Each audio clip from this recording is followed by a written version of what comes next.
অহা 5 বছৰত আমি আৰু কিমান ল'ৰা ছোৱালীক চৰকাৰী চাকৰি দিব পাৰিম তাৰ পৰিকল্পনা মই ইতিমধ্যে আৰম্ভ কৰিছো। বিভিন্ন বিভাগৰ লগত কথা বতৰা পাতিছো যে অহা 5 বছৰত আমি 2 লাখতকৈও অধিক ল'ৰা ছোৱালীক চৰকাৰী চাকৰি দিব পাৰিম নে নোৱাৰিম। অৰ্থাৎ মোৰ লক্ষ্য যে অসমৰ নিবনুৱা যুৱক যুৱতীয়ে কেতিয়াও আশাহত হ'ব নালাগে।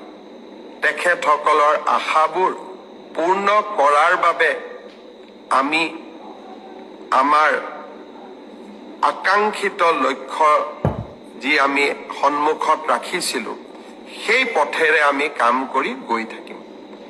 নৱেম্বৰ মাহৰ শেষৰ ফালে পুলিচৰ নিযুক্তিৰ বাবে আৰু কেইবা হাজাৰো পদ আমি মুকলি কৰি দিম।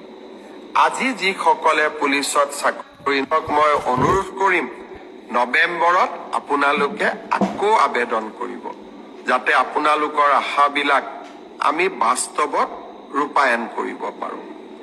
প্ৰাথমিক শিক্ষাৰো 5,000 পদৰ নিযুক্তিৰ প্ৰক্ৰিয়া সম্পূৰ্ণ হৈ যোৱাৰ লগে লগে বাকী থকা 4,000 পদৰো নিযুক্তিৰ প্ৰক্ৰিয়া আমি আৰম্ভ কৰিম।